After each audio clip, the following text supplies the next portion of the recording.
Ya estamos, por supuesto, en contacto con el presidente de la Cámara Nacional de Comercio, Ricardo Meves. Yo citaba algunas de las declaraciones que usted ha hecho durante la jornada. Ricardo, primero que nada, buenas tardes, bienvenido.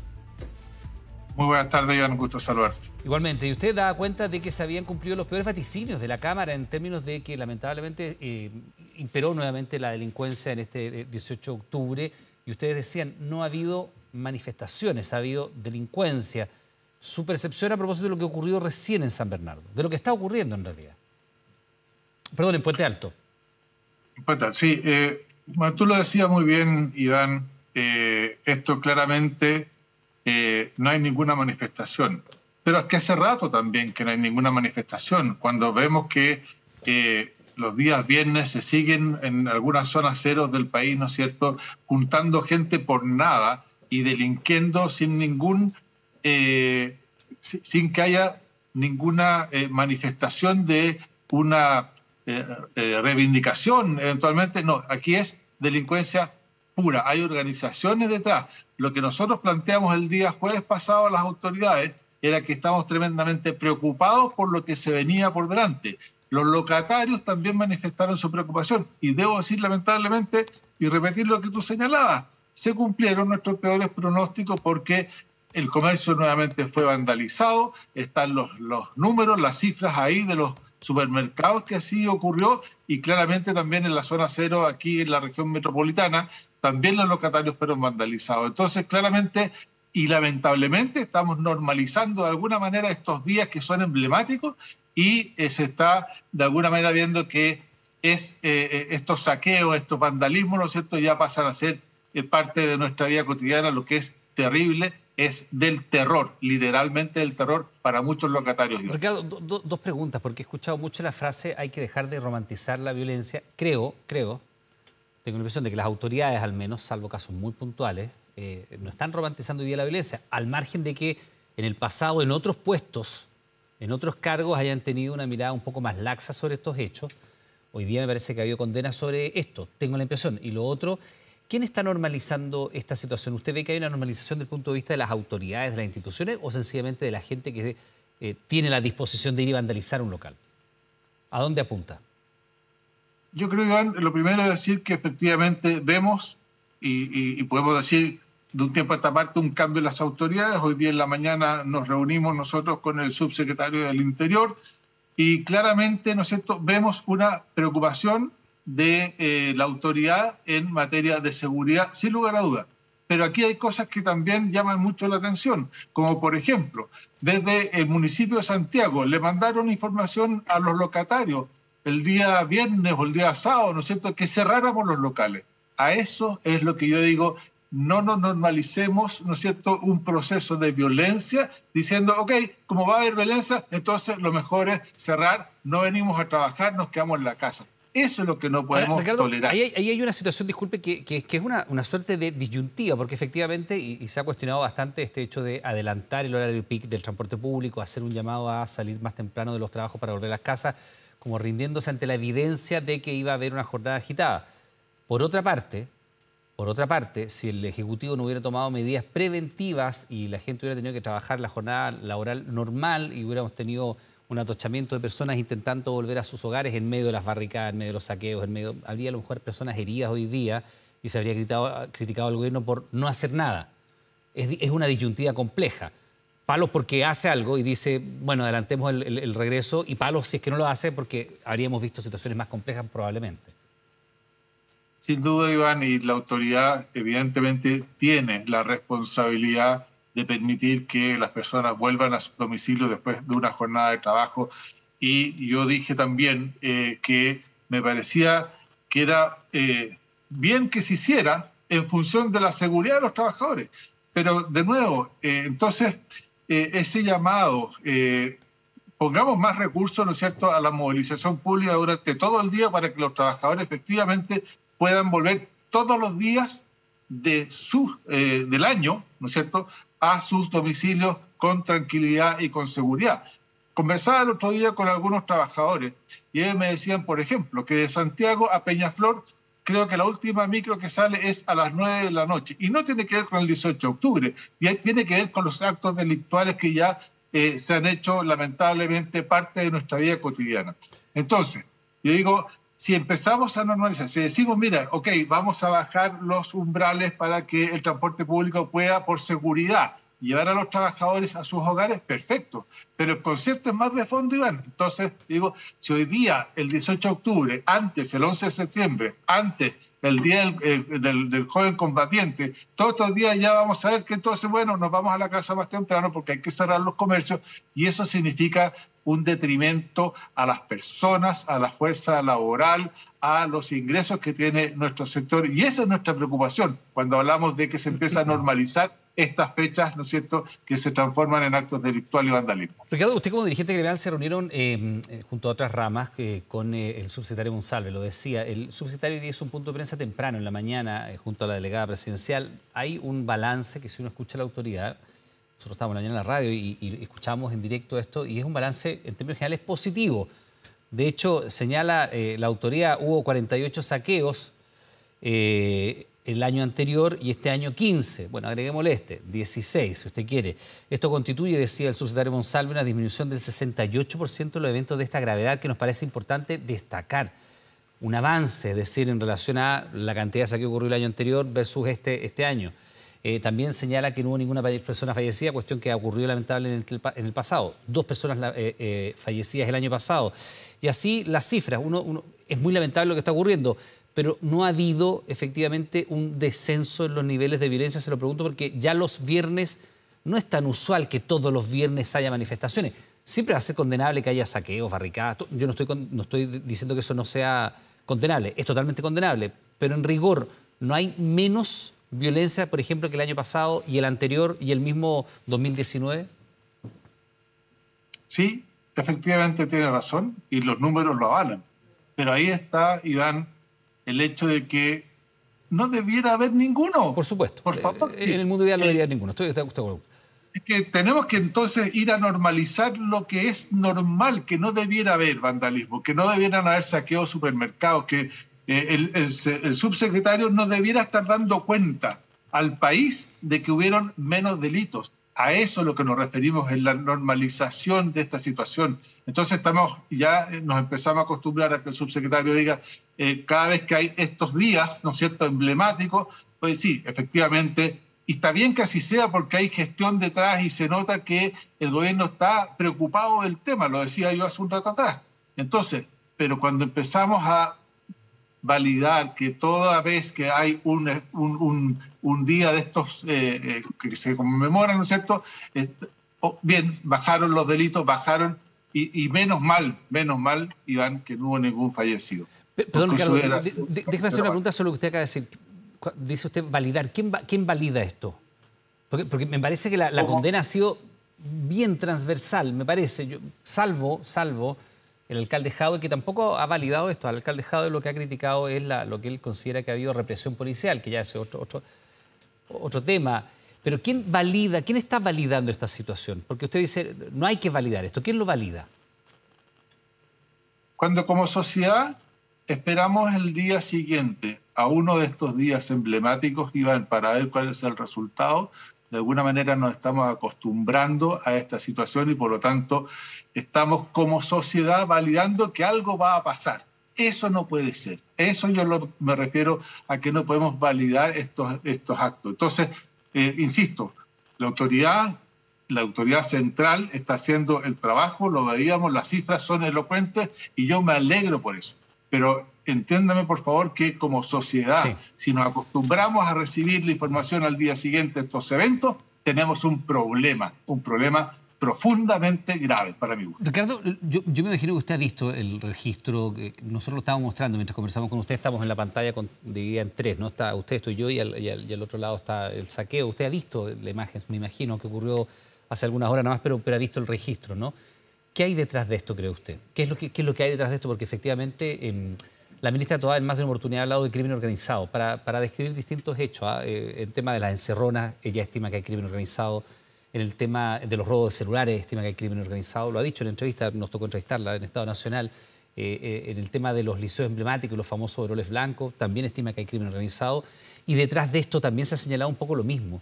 Y yo le pregunto a usted qué hay detrás de esto, porque es muy improbable habría que ser muy ingenuo para pensar que toda esta gente llegó de manera casual, coincidieron hoy día a las 4 de la tarde afuera de un supermercado y casualmente se pasó que uno empezó a saquear y todos hicieron lo mismo. Yo me imagino que hay una suerte de actuación, como se llamaba antiguamente estos abordazos, creo, cuando entraban así en masa a un supermercado, 10, 12, 15, 20 personas, los turbazos, gracias Ricardo. Los turbazos. Los turbazos, exactamente, pero esto es un poco más masivo. ¿Qué es lo que usted ve cuando ve esto? Porque no estamos viendo jóvenes encapuchados.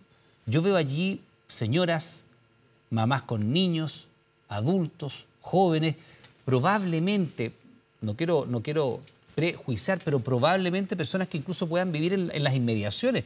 Quizás incluso algunos son clientes de este supermercado. Yo no creo que tenga mucho sentido viajar, por decirle, de Renca hasta Puente Alto para ir a robar 2 kilos de arroz. No tiene lógica. Probablemente gente de los alrededores. Y si usted ve las imágenes, ¿qué ve? ¿Qué le parece? ¿Cuál es el fenómeno que hay detrás de esto? Yo creo, Iván, que aquí hay gente que efectivamente se organiza. A mí me parece que, y lo que hemos podido investigar, hay crimen organizado. El crimen no necesariamente tiene que ver con la muerte de personas, sino que hay crimen organizado. Y que además se protege convocando a un montón de otra gente adicional, ¿no es cierto?, para cubrir sus hechos, y ahí entonces vemos a familias completas en esto, que además se aprovechan de la oportunidad, porque claramente ahí los guardias de esos supermercados, de esos locales, no tienen nada que hacer contra esa turba que va a asaltar y que va a producir ese robo y ese daño a esos locales. Entonces, a nosotros sí nos parece, en esto y en otros efectos más, cuando nosotros hemos dado una pelea frontal al comercio ambulante, créanme que no estamos tan preocupados de esa persona que precariamente junta sus pesos en la calle vendiendo para poder subsistir. Aquí hay redes que están detrás, sistemas logísticos completos, operativos, que permiten que eso suceda. Entonces, en distintas partes, Iván, estamos viendo organizaciones detrás de estos delitos. Ya, o sea, perdón, Ricardo, disculpe, para entender lo que usted dice. Vemos pasar las imágenes y vemos, por ejemplo, una señora con 2 guaguas en brazos. ¿Usted cree que ella es parte de una organización? ¿O es gente que sencillamente...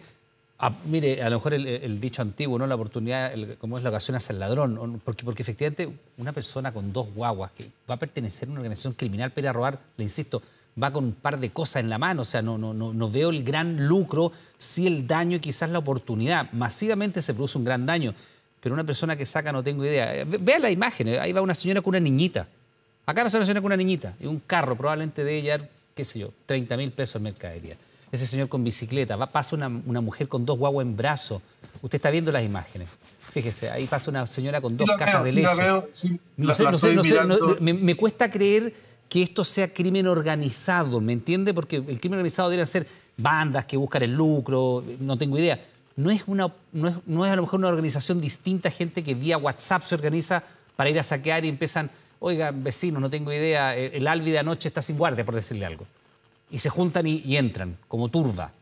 Pero no creo que esto después sea distribuido en el mercado negro, vía camionetas. No creo que pertenezca a ese tipo de delito. No es lo mismo que bandas que asaltan una empresa de teléfonos celulares. ¿O esto va a ser reducido después, usted cree, que en los coleros de una feria? No entiendo cuando se habla de crimen organizado, en este caso en lo concreto, donde yo veo señoras, niños, jóvenes, mire, una mujer con una niñita, que van arrancando probablemente con un par de cosas en las manos. ¿No será gente que se organizó por WhatsApp y aprovechó la oportunidad? Mal aprovechó la oportunidad, por supuesto. Y sin duda, y te lo dije hace un rato atrás, hay gente que aquí se aprovecha de estas organizaciones que están detrás. Y probablemente, si analizamos las imágenes, también va a haber gente que va a salir con más bolsas y con más mercadería de esos. Y esos sí van a ser comercializados probablemente en las coleras, bien digo, en las colas, ¿no es cierto?, coleros de la feria. Exacto, o bien incluso vía WhatsApp, vía otras redes sociales hoy día que también hemos detectado nosotros un nivel de comercio informal tremendamente importante. Entonces, claro, esa persona, lamentablemente esa mamá con esas 2 niñitas, lo encuentro dramático que tenga que aprovechar una situación, ¿no es cierto?, y estar además exponiéndose ella y sus hijas en una situación de esa naturaleza. pero hay otras personas más que organizan esto y que los utilizan además para cubrir su acto delictual, que después termina reduciendo esas especies en el mercado. Ricardo, después de preguntar por el balance que tienen ustedes, veíamos, por ejemplo, el saqueo de... Es un Unimark el que está en Portugal, el que está ahí al costado de la Católica, de la Casa Central, detrás de la arquitectura de Chile. Portugal, casi a la media. Un Unimark bien antiguo, ¿no? que es bien tradicional. Allí se robaron prácticamente toda la carne, bien focalizado, carne. Cuando íbamos a la avenida Los Carreras en Concepción y se ataca una tienda de conveniencia de la cadena Shell, nos decía ayer nuestro corresponsal, se fueron directamente a la cerveza y los licores. Entonces, el balance que se hace de esto, esos productos que se sacan, después terminan siendo vendidos en el mercado negro o son para consumo personal. A lo mejor está tan institucionalizado o tan asentada la cultura de ir por el camino corto, hacer la trampa, saltarse el metro, quedarse con lo que no les corresponde a uno, saquear, finalmente, saquear, si es que la oportunidad sí lo amerita. ¿O usted cree que efectivamente estos son mercaderías que después se reducen de manera ilegal?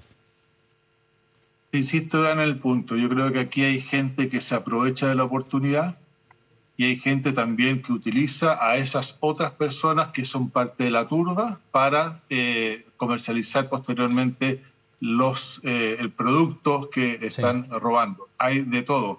Y claramente, y es penoso ver que como sociedad nuevamente estas situaciones, porque además no nos olvidemos una cosa, los supermercados que han sido saqueados, el Unimark al cual tú hacías referencia, que a mí me dedicaron también algunas fotografías de lo que pasó ayer, esos dan servicio a la misma comunidad. Claro. Y por lo tanto, ¿qué es lo que va a hacer al final del día o podría llegar a pasar? Que las empresas se ven con tal nivel de inseguridad que se empiezan a retirar de esos lugares y dejan de prestar el servicio a la comunidad. Ricardo, por lo tanto, también aquí hay un llamado a todas esas personas que ojalá pudieran calificar el daño que están haciendo, no solamente en el momento del robo de esos productos, sino que también a los vecinos de la comunidad donde está puesto ese supermercado. Y ahí es donde también nosotros entonces hacemos el llamado que, ojo, esto tiene consecuencias posteriores. Y claramente, ¿no es cierto?, ante un país que va a crecer poco, económicamente hablando, vamos a tener un problema el próximo año. Todo esto hace que al final del día se termine encareciendo los productos que las personas compran. Ricardo, hay estas conversaciones en grupos de empresarios, digamos a nivel gremial, la voluntad o el análisis de que a lo mejor hay que cerrar estos supermercados. Por ejemplo, la empresa propietaria de Alvi, no sé, los tenedores de Unimark. Ya sabíamos, incluso durante la semana se comunicaba Falabella, por otras razones distintas va a empezar a cerrar algunas tiendas físicas, no solo en Chile, también en Perú, en Colombia, casi el 10%, porque va a privilegiar los canales digitales. ¿Hay posibilidad de que algunos de estos locales que han sido vandalizados una y otra vez terminen cerrándose por una cuestión de costo, por una cuestión de seguridad, porque las pérdidas a lo mejor superan la utilidad de tener un local allí? ¿Esa es una posibilidad real?